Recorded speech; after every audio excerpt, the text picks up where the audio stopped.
بسم اللہ الرحمن الرحیم الحمد للہ وحدہ والصلاۃ والسلام علی من لا نبی بعدہ۔ آج کا ہمارا ٹاپک ہے یا آج کے حدیث کا موضوع ہے باب ما جاء فی نزول العذاب اذا لم یغیر المنکر، یعنی برائی سے نہ روکنے پر عذاب نازل ہونے کا بیان۔ یعنی اگر کوئی شخص برائی کو دیکھتا ہے اور اس سے لوگوں کو منع نہیں کرتا ہے، روکتا نہیں ہے، تو اللہ سبحانہ وتعالیٰ عذاب نازل فرماتا ہے ایسے لوگوں پر اور ایسی بستیوں پر۔ تو آج کا ٹاپک کیا ہوا؟ برائی سے نہ روکنے پر عذاب نازل ہونے کا بیان۔ آج میں دو حدیث آپ کے سامنے پیش کروں گا۔ پہلی حدیث ان ابی بکر الصدیق رضی اللہ تعالیٰ عنہ انہ قال یا ایھا الناس انکم تقرؤون هذه الآیہ یا ایھا الذین آمنوا علیکم انفسکم لا یضرکم من ضل اذا اہتدیتم، سورہ مائدہ آیت نمبر 105۔ وإنی سمعت رسول اللہ صلی اللہ علیہ وسلم یقول ان الناس اذا رأوا الظالم فلم یأخذوا علی یدیہ اوشک ان یعمهم اللہ بعقاب منہ۔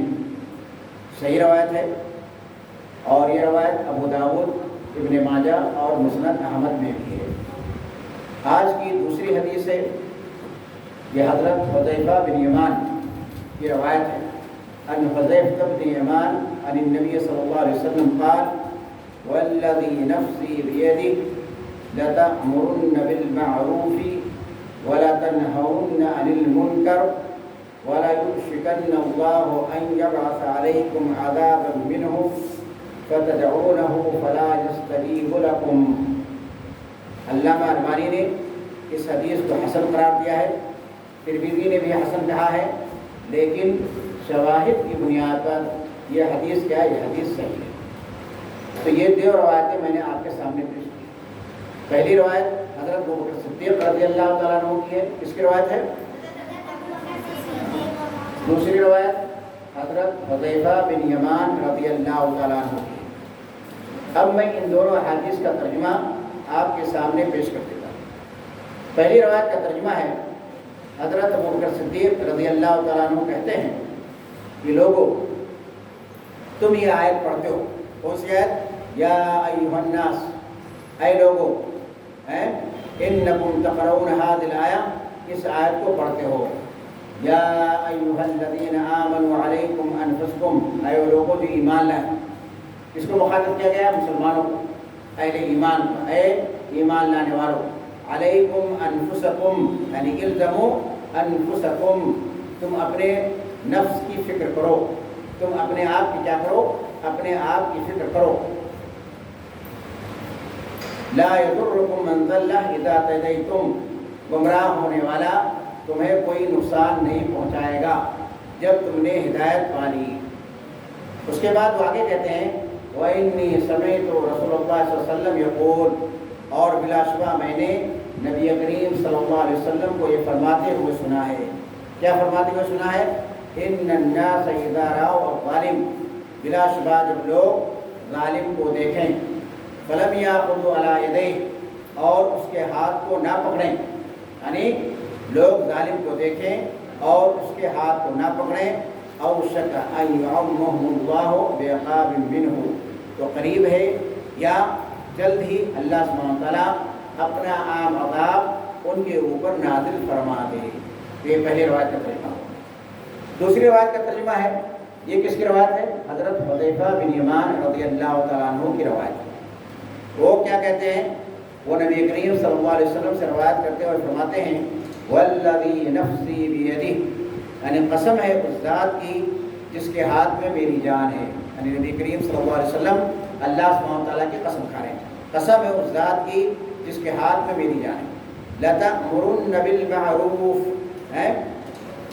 تم معروف کا حکم دو، ضرور با ضرور، یعنی یہ واجب ہے تمہارے اوپر، تم ضرور با ضرور بھلائی کا حکم دو۔ وَلَتَنْهَوْنَ عَنِ الْمُنْكَرِ، اور ضرور با ضرور برائی سے روکو، برائی سے منع کرو۔ وَلَيُوشِكَنَّ اللَّهُ أَن يَبْعَثَ عَلَيْكُمْ عَذَابًا مِّنْهُ، ورنہ قریب ہے کہ اللہ سبحانہ وتعالیٰ تم پر اپنا عذاب بھیج دے، پھر تم اللہ سبحانہ وتعالیٰ سے دعا کرو گے۔ کیا کرو گے؟ دعا کرو گے۔ فَتَدْعُونَهُ، تم اللہ سبحانہ وتعالیٰ سے دعا کرو گے، اس کو پکارو گے۔ فَلَا يَسْتَجِيبُ لَكُمْ، لیکن ایسی حالت میں اللہ سبحانہ وتعالیٰ تمہاری دعا کو قبول نہیں فرمائے گا۔ ٹھیک، تو حدیث کا ترجمہ آپ لوگوں کو معلوم ہو گیا۔ اب ان دونوں احادیث کے جو راوی ہیں ان کا مختصر تعارف میں آپ کے سامنے پیش کر دیتا ہوں۔ پہلی حدیث جو ہے، پہلی حدیث اس کے راوی کون ہیں؟ حضرت ابوبکر صدیق رضی اللہ تعالیٰ عنہ۔ اب میں آپ سے یہ سوال کرتا ہوں کہ آپ میں سے کتنے لوگ ہیں جو حضرت ابوبکر صدیق رضی اللہ تعالیٰ عنہ کے بارے میں کچھ جانتے ہیں؟ ہاتھ اٹھائیں اپنا، کون کون ہے؟ بتاؤ کیا جانتی ہو تم؟ حضرت ابوبکر صدیق رضی اللہ تعالیٰ عنہ کے بارے میں کچھ جانتی ہو؟ بتاؤ، ہاں جلدی بتاؤ، جلدی بتاؤ، ٹائم لگتا ہے۔ ارے چلو میں بتا دیتا ہوں، چلو بتاؤ۔ ہاں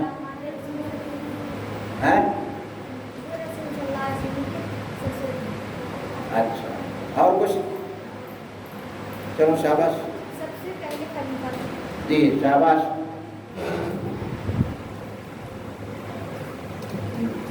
اور کچھ؟ ٹھیک ہے، میں بتاتا ہوں۔ سب سے پہلے حضرت ابوبکر صدیق رضی اللہ تعالیٰ عنہ کہاں پیدا ہوئے تھے؟ مکہ مکرمہ میں۔ کب پیدا ہوئے تھے؟ 573 عیسوی میں۔ کب؟ 573 عیسوی میں۔ عام الفیل، عرب میں جس کو عام الفیل پایا جاتا ہے، یعنی وہ سال جس سال ابرہہ حبشی خانہ کعبہ کو گرانے کے لیے آتا ہے، تو اس کے 2.5 سال کے بعد۔ کتنے سال کے بعد؟ 2.5 سال۔ اور نبی کریم صلی اللہ علیہ وسلم کب پیدا ہوئے تھے؟ عام الفیل کے سال میں پیدا ہوئے۔ کب پیدا ہوئے تھے؟ عام الفیل کے سال میں پیدا ہوئے تھے۔ تو یہ نبی کریم صلی اللہ علیہ وسلم سے کتنے سال چھوٹے تھے؟ 2.5 سال کیا تھے؟ چھوٹے۔ ان کا نام کیا ہے؟ ان کا نام عبداللہ ہے۔ کیا نام ہے ان کا؟ عبداللہ۔ اور ان کا لقب کیا ہے؟ ان کا لقب بہت سارا ہے، ان میں سے ایک لقب کیا ہے؟ صدیق۔ آپ کا لقب صدیق کیوں پڑا؟ ہاں، کیونکہ نبی کریم صلی اللہ علیہ وسلم کی ہر بات کے اندر تصدیق کرتے تھے۔ جو کچھ آپ فرماتے تھے ان کو معلوم ہوتا تو کیا کہتے کہ نبی کریم صلی اللہ علیہ وسلم نے سچ فرمایا، اس لیے آپ کا لقب کیا پڑ گیا؟ آپ کا لقب صدیق پڑ گیا۔ اچھا، آپ کا انتقال کب ہوا ہے؟ نبی کریم صلی اللہ علیہ وسلم سے تقریباً 2.5 سال کے بعد آپ کا انتقال، نبی کریم صلی اللہ علیہ وسلم کا انتقال کب ہوا؟ ربیع الاول، 12 ربیع الاول سن 11 ہجری میں۔ ان کا انتقال کب ہوا؟ 22 جمادی الاخرہ، 22 جمادی الاخرہ سن 13 ہجری میں۔ کب انتقال ہوا ہے؟ 22 جمادی الاخرہ سن 13 ہجری میں۔ اچھا، اب ان کے فضائل کو بھی جان لیجیے۔ دیکھیے، نبی کریم صلی اللہ علیہ وسلم کے بعد امت میں سب سے افضل شخص کون سا ہے؟ حضرت ابوبکر صدیق، پہلا نمبر۔ آپ سے افضل اس امت کے اندر نہ کوئی پیدا ہوا ہے اور نہ قیامت تک کوئی پیدا ہوگا۔ سب سے افضل شخص نبی کریم صلی اللہ علیہ وسلم کے بعد، سمجھ گئے؟ اور نبی کریم صلی اللہ علیہ وسلم نے جن 10 اصحاب کو جنت کی خوشخبری دی، ان میں سے کون ہے؟ ان میں سے ایک حضرت ابوبکر صدیق رضی اللہ تعالیٰ عنہ بھی ہیں۔ اور یہ نبی کریم صلی اللہ علیہ وسلم کو وزیر تھے، یعنی ہمیشہ نبی کریم صلی اللہ علیہ وسلم کے ساتھ رہتے تھے، ہر جگہ نبی کریم صلی اللہ علیہ وسلم کے ساتھ رہتے تھے۔ آپ خود سوچئے کہ ہجرت میں بھی نبی کریم صلی اللہ علیہ وسلم کے ساتھ تھے، اس لیے آپ کو کیا کہا جاتا ہے؟ غار یار۔ غار کے اندر جو کیا تھے آپ؟ ہاں، آپ کے یار تھے، آپ کے دوست تھے، آپ کے ساتھ میں تھے۔ اور اسی طرح سے آپ کو کیا ثانیہ اثنین، یہ اللہ سبحانہ وتعالیٰ نے فرمایا ہے، اذ ہما فی الغار ثانیہ اثنین، یعنی دو میں سے کیا تھے؟ دوسرے شخص تھے۔ نبی کریم صلی اللہ علیہ وسلم تھے اور کون تھے؟ حضرت ابوبکر صدیق رضی اللہ تعالیٰ عنہ تھے۔ اور نبی کریم صلی اللہ علیہ وسلم نے اپنی زندگی میں ان کو امام بنایا۔ جب آپ بیمار ہو گئے اور مسجد میں نماز پڑھنے نہیں جاتے تھے تو نبی کریم صلی اللہ علیہ وسلم نے فرمایا مروا ابا بکر فلیصلی بالناس، حضرت ابوبکر کو حکم دے دو وہ لوگوں کو نماز پڑھائیں۔ تو یہ شرف کس کو ملا؟ کسی کو نہیں ملا۔ یہ فضیلت کس کو ملی؟ صرف حضرت ابوبکر کو ملی۔ اور انہوں نے نبی کریم صلی اللہ علیہ وسلم کی زندگی میں 17 نمازیں پڑھائیں۔ کتنی نمازیں پڑھائیں؟ 17 نمازیں جو ہیں انہوں نے آپ کی زندگی میں یعنی مسلمانوں کو پڑھائی. اور اس کے علاوہ جو ہے آپ مسلمانوں کے پہلے خلیفہ ہیں. کون سے خلیفہ ہیں؟ پہلے خلیفہ. جس دن نبی کریم صلی اللہ علیہ وسلم کا انتقال ہوا اسی دن آپ کو خلیفہ منتخب کیا گیا. اور خلیفہ بننے کے بعد آپ کی مدت خلافت بہت ہی مختصر ہے لیکن آپ کے کارنامے بہت زیادہ ہیں. پہلا کارنامہ، کل 4 کارنامے ہیں جو آپ کے بہت بڑے بڑے ہیں. پہلا کارنامہ کیا ہے کہ انہوں نے حضرت اسامہ بن زید کے لشکر کو بھیجا، یہ پہلا کارنامہ ہے. دوسرا کارنامہ کیا ہے کہ عرب والے جو مرتد ہو گئے تھے نبی کریم صلی اللہ علیہ وسلم کے انتقال کے بعد عرب کے اکثر آبادی مرتد ہو گئی تھی، وہ دین اسلام سے نکل گئے تھے. کچھ لوگوں نے زکوٰۃ دینے سے انکار کر دیا تھا تو انہوں نے ان کے خلاف جنگ کی اور اسلام کو مٹنے سے انہوں نے بچا لیا. تمام علماء کے اس بات پر اتفاق ہے کہ اگر اللہ سبحانہ تعالیٰ کے فضل و کرم کے بعد حضرت ابوبکر صدیق رضی اللہ تعالیٰ کی دانش مندی، ان کی جرات، ان کی ثابت قدمی نہ ہوتی تو اسلام مٹ جاتا. اتنا خطرناک وہ وقت تھا نبی کریم صلی اللہ علیہ وسلم کے انتقال کے بعد کہ اکثریت جو مسلمان تھے اکثریت ان کی مرتد ہو گئی تھی. مسلمان جو ہے بہت کم باقی بچے تھے لیکن انہوں نے کیا کیا، انہوں نے ان سب کا خاتمہ کر دیا. تو ان کا بہت بڑا کارنامہ ہے، ان کا بہت بڑا کارنامہ ہے، اس سے بڑا اور کوئی کارنامہ ہو ہی نہیں سکتا ہے. اور اسی طرح سے ان کا ایک بڑا کارنامہ کیا ہے کہ انہوں نے قرآن مجید کو جمع کیا. کیا کیا؟ ہاں، قرآن مجید کو جو ہے سب کو ایک ساتھ جمع کیا. کیونکہ نبی کریم صلی اللہ علیہ وسلم کے زمانے میں قرآن مجید تو پورا نازل ہو چکا تھا لیکن قرآن لکھنے کا کوئی خاص طریقہ نہیں تھا. پتھر پر لکھ لیتے تھے، چمڑے کے اوپر لکھ لیتے تھے، ہڈیوں کے اوپر لکھ لیتے تھے. صحابہ کرام یاد کیے ہوئے تھے تو قرآن ایک جگہ لکھا نہیں گیا تھا. لیکن حضرت عمر رضی اللہ تعالیٰ عنہ کے مشورے سے حضرت ابوبکر نے کیا کیا، اس کو ایک جگہ جمع کیا. یہ ان کا تیسرا سب سے بڑا کارنامہ ہے. اور چوتھا کارنامہ ان کا کیا ہے کہ ان کے زمانے میں فتوحات کا آغاز ہوا اور مسلمان جو ہے فارس کی طرف نکلے اور اسی طرح سے مسلمان روم کی طرف نکلے. رومن امپائر اور پرسین امپائر اس زمانے کی 2 بڑی سلطنتیں تھیں، سپر پاور تھے اس زمانے کی، اور دونوں کی طرف جو ہے مسلمان نکلے اور فتوحات کا کیا ہو گیا، فتوحات کا آغاز ہو گیا. تو اس طرح سے مختصر طور پر میں نے آپ کو بتایا کہ حضرت ابوبکر صدیق رضی اللہ تعالیٰ عنہ کون ہیں اور ان کے اس امت پر کتنے بڑے بڑے احسانات ہیں.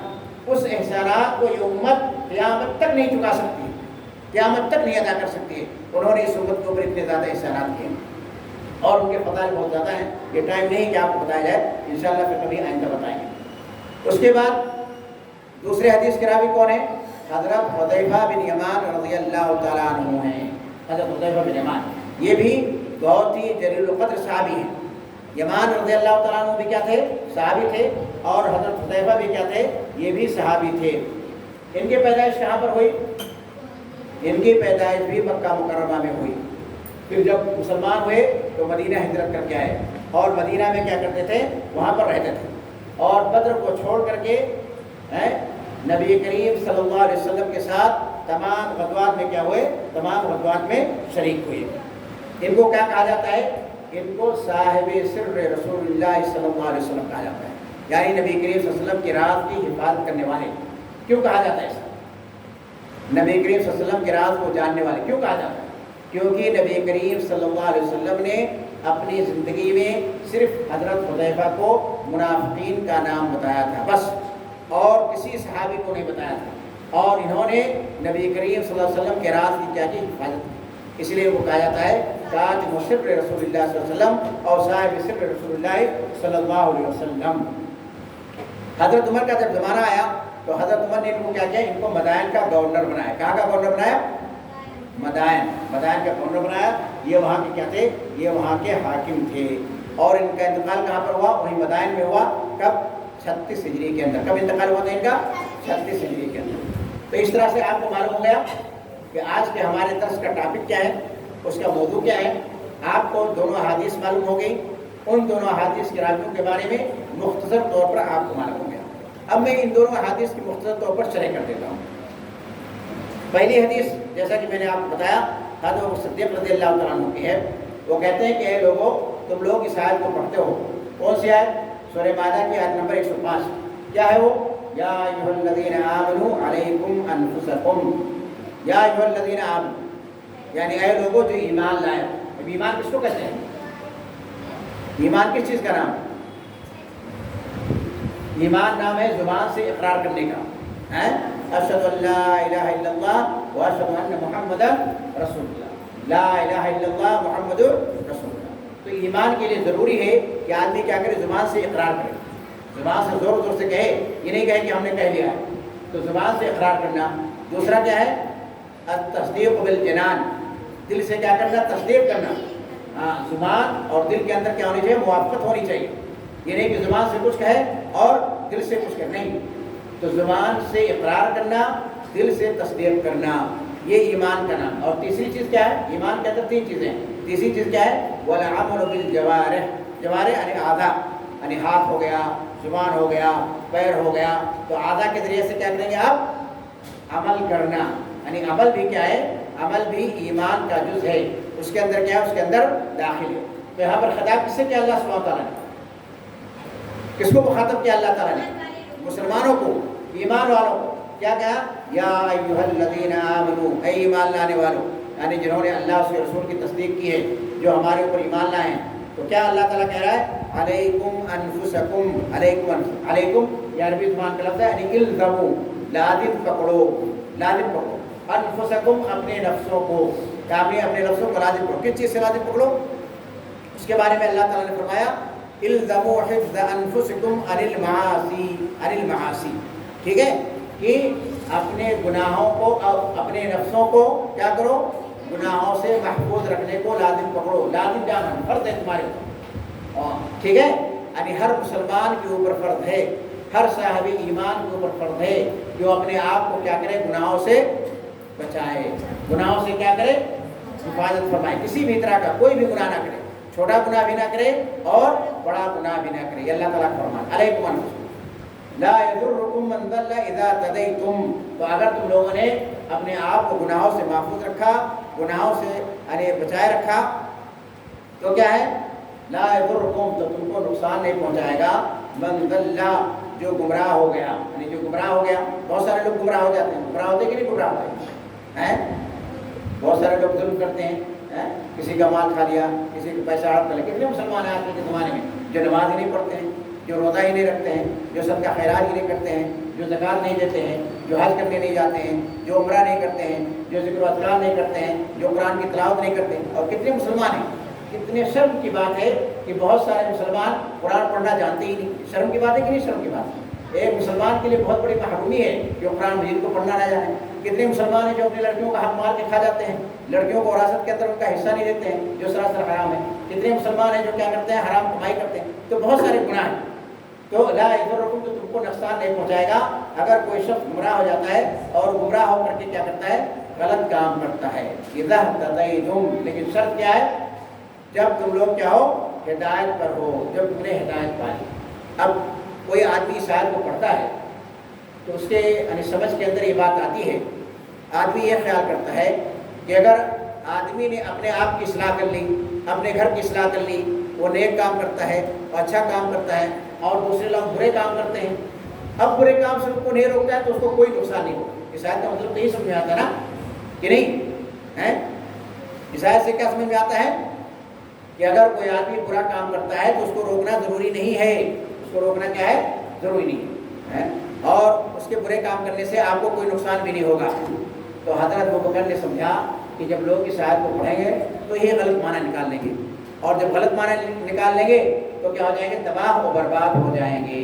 تو اسی لیے انہوں نے کہا کہ مسلمانوں کے اندر جو شبہ پیدا ہوتا ہے، جو اشکال اور اعتراض پیدا ہوتا ہے، اس کو کیا کہہ دیا جائے، اس کو ختم کر دیا جائے، کہ شبہ جو ہے ان کے ذہن سے مٹا دیا جائے۔ تو انہوں نے کہا تو انی سمعت رسول اللہ صلی اللہ علیہ وسلم یقول، بلا شبہ میں نے رسول اللہ علیہ وسلم کو کہتے ہوئے سنا ہے، ان الناس اذا رأوا الظالم، کہ جب لوگوں نے ظالم کو دیکھا، ان الناس بلا شبہ لوگوں نے، کون سے لوگ، ایسے لوگ جو برائیوں کو روکنے پر قدرت رکھتے ہیں، برائیوں کو روکنے کی کیا رکھتے ہیں، طاقت رکھتے ہیں، ایسے لوگ جب انہوں نے ظالم کو دیکھا، ظالم مانے ظلم کرنے والا، اور ظلم کے بارے میں آپ کو بتا چکا ہوں، اور ظلم کی کئی قسمیں بھی ہوتی ہیں۔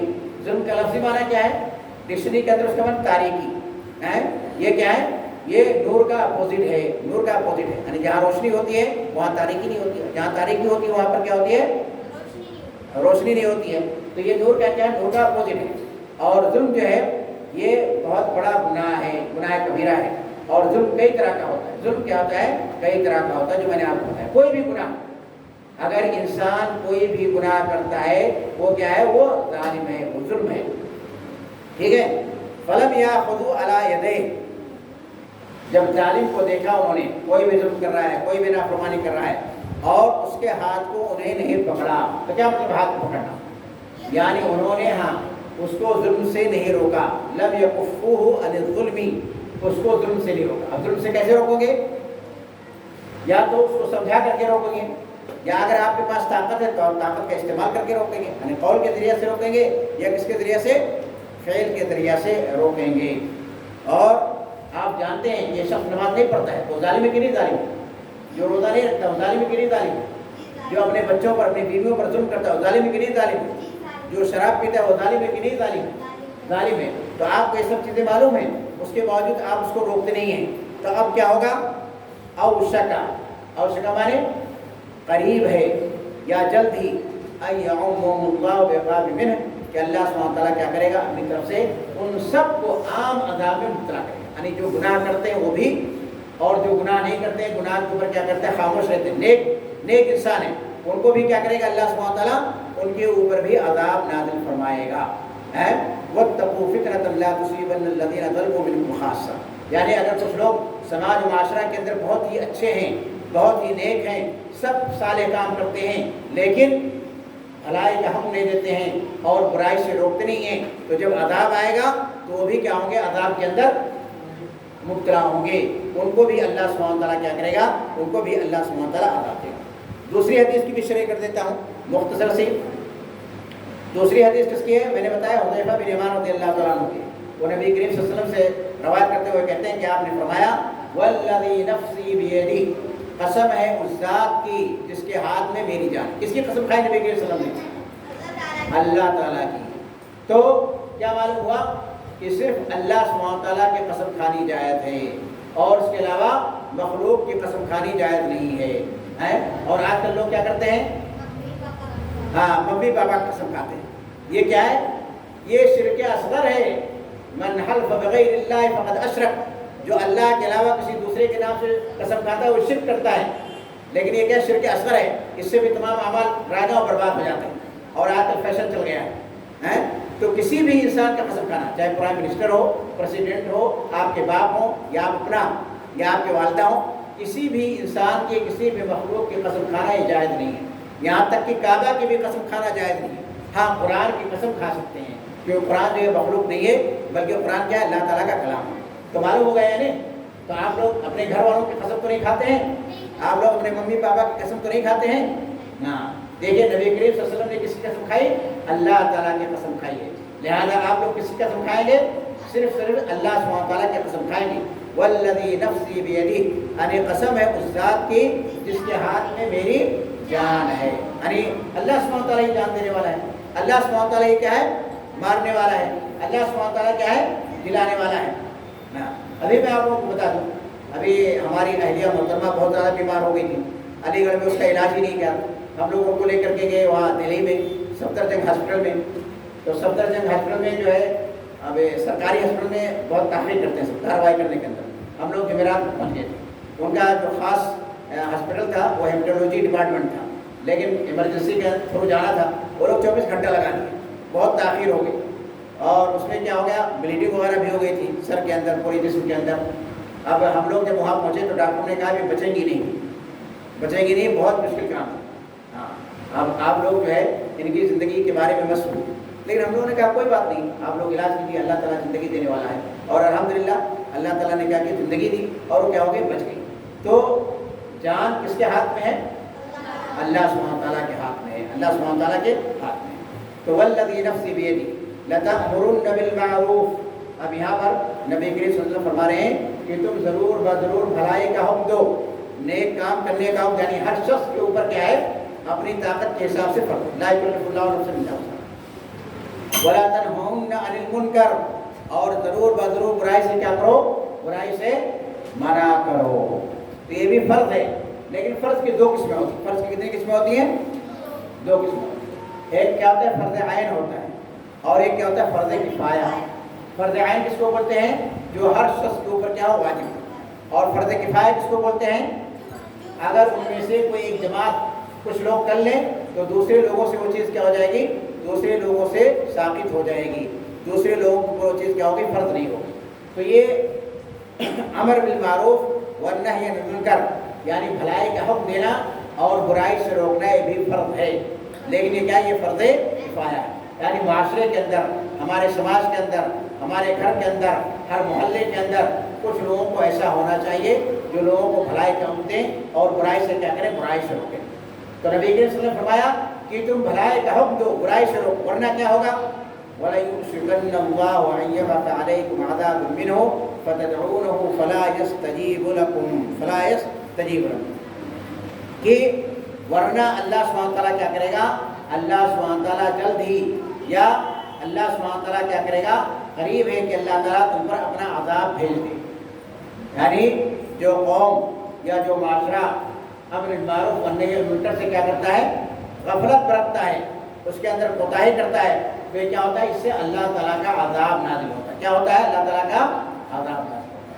فتدعونہ تو تم لوگ اللہ سبحانہ تعالیٰ سے دعا کرو گے ایسی حالت میں، تو اللہ تعالیٰ کیا کرے گا؟ فلا یستجیب لکم تو اللہ سبحانہ تعالیٰ تمہاری دعا کو قبول نہیں فرمائے گا. کیوں؟ کیونکہ تم نے کیا کیا؟ تم نے اللہ تعالیٰ کی بات نہیں مانی. تم نے لوگوں کو کیا کیا؟ تم نے لوگوں کو برائی سے روکا نہیں، بھلائی کا کیا کیا؟ بھلائی کا حکم نہیں دیا. بھلائی کا کیا کیا؟ بھلائی کا حکم نہیں دیا. تو دیکھو آج کل بہت سارے مسلمان دعا مانگتے ہیں کہ نہیں دعا مانگتے ہیں؟ آج کل بہت سارے مسلمان دعا مانگتے ہیں لیکن ان کی دعا قبول ہوتی ہے؟ نہیں قبول ہوتی ہے. کیوں؟ کیونکہ ہمارے اندر برائیاں بہت زیادہ ہو گئی ہیں. اس کے بہت سارے اسباب ہیں. ان میں سے ایک سبب کیا ہے کہ ہم لوگ بھلائی کا حکم نہیں دیتے ہیں اور برائی سے کیا کرتے ہیں؟ برائی سے روکتے ہیں. ہم لوگ دیکھتے ہیں کہ فلاں آدمی نماز نہیں پڑھ رہا ہے لیکن اس سے نہیں کہتے ہیں. ہم لوگ دیکھتے ہیں فلاں آدمی روزہ نہیں رکھ رہا ہے لیکن ہم اس سے نہیں کہتے ہیں. ہم لوگ دیکھتے ہیں کہ فلاں آدمی قرآن پڑھنا نہیں جانتا ہے لیکن ہم لوگ اس کو نہیں ٹوکتے ہیں.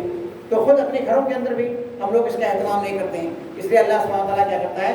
اللہ سبحانہ تعالیٰ ہماری دعائیں کو قبول فرماتا ہے. تو اس سے کیا معلوم ہوا؟ آج کی دونوں روایتوں سے کیا معلوم ہوا بچوں؟ بتاؤ. آج کی دونوں روایتوں سے معلوم ہوتا ہے کہ بھلائی کا حکم دینا اور برائی سے روکنا یہ بھی ایک انتہائی اہم فریضہ ہے. کیا ہے؟ ایک اہم فریضہ ہے. اگر مسلمان اس سے غفلت برتیں گے، اس کے اندر کوتاہی کریں گے تو ان کے اوپر کیا ہوگا؟ ان کے اوپر اللہ سبحانہ تعالیٰ کا عذاب آئے گا اور پھر ان کے عذاب جو ہے ہٹایا نہیں جائے گا اور اللہ سبحانہ تعالیٰ ان کی دعا کو قبول نہیں فرمائے گا. اللہ سبحانہ تعالیٰ ان کی دعا کو قبول نہیں فرمائے گا. تو ہر شہر کے اندر، ہر محلے کے اندر، ہر سماج کے اندر مسلمانوں کے اندر کچھ ایسے لوگوں کو ہونا چاہیے جو لوگوں کو کیا کریں؟ بھلائی کا حکم دیں اور برائی سے روکیں. آپ اس کے لیے اچھا اصول بنائیں، اچھا طریقہ بنائیں، انہیں کہ غلط طریقہ بنائیں اور اس کے لیے کیا کریں؟ اس کے لیے کوشش کریں. یہ ہر شخص کی کیا ہے؟ ذمہ داری ہے. دیکھیے میں ایک قصہ بتا دیتا ہوں. یہ بنو اسرائیل کا واقعہ ہے. بنو اسرائیل کے اندر اللہ سبحانہ تعالیٰ نے ایک فرشتے کو بھیجا کہ جا کر کے اس گاؤں کو تباہ کرو. کیا کرو؟ جا کر کے اس گاؤں کو تباہ کر دو، اس کو اٹھا لو، اٹھا کر کے اس کو پلٹ دو، سب کو مار ڈالو. تو فرشتہ آیا، اللہ کا فرشتہ آیا تو اس نے دیکھا اس گاؤں کے اندر ایک بہت ہی نیک آدمی جو کہ صرف عبادت کے اندر لگا ہوا ہے. تو واپس چلا گیا اور اس نے کہا اے اللہ، جس گاؤں کے برباد کرنے کا، جس گاؤں کے ہلاک کرنے کا تو نے حکم دیا ہے اس کے اندر تو بہت ایک نیک بندہ ہے، وہ تیری عبادت سے غفلت نہیں برتتا ہے. اس کے بارے میں ہم اس کو کیسے ہلاک کر دیں؟ تو اللہ نے کہا اس کو بھی ہلاک کر دو، ان لوگوں کے ساتھ اس کو بھی کیا کر دو؟ اس کو بھی ہلاک کر دو. کیوں؟ کیونکہ اس نے لوگوں کو دیکھا کہ لوگ بھلائی کا کام نہیں کر رہے ہیں، برائی کا کام کر رہے ہیں، تو اس نے لوگوں کو کیا کیا؟ اس سے منع نہیں کیا. تو معلوم ہوا کہ اگر کوئی بھی سماج، کوئی بھی معاشرہ، کسی بھی شہر والے، کسی بھی ملک والے اگر کیا کرتے ہیں؟ بھلائی کا حکم دے دیتے ہیں اور برائی سے نہیں روکتے ہیں تو اس سے کیا ہوتا ہے؟ اس سے اللہ سبحانہ تعالیٰ کا عذاب نازل ہوتا ہے. آدمی کا صرف اپنا اصلاح کر لینا یہ کافی نہیں ہے، بلکہ کیا؟ بلکہ ضروری ہے کہ دوسروں کی بھی اصلاح کی فکر کرے. کیا کرے وہ؟ دوسروں کی بھی اصلاح کی فکر کرے. اب دیکھیے برائی سے روکنے کے اصول و ضوابط بھی ہیں، اس کے کچھ رولس اور ریگولیشن بھی ہیں اور اسی طرح سے برائی سے روکنے کے اور بھلائی کا حکم دینے کے بہت سارے فوائد بھی ہیں. وہ اس کے بارے میں انشاءاللہ پھر کبھی آئندہ گفتگو کروں گا، اور اسی پر میں اپنی بات کو ختم کرتا ہوں، اور آخر میں اللہ سبحانہ تعالیٰ سے دعا کرتا ہوں کہ اللہ تعالیٰ تو ہم تمام مسلمانوں کو اسلام کے مطابق زندگی گزارنے کی توفیق عطا فرما۔ اے اللہ تو ہم تمام مسلمانوں کو بھلائی کا حکم دینے والا اور برائی سے روکنے والا بنا۔ وآخر دعوانا الحمد للہ رب العالمین۔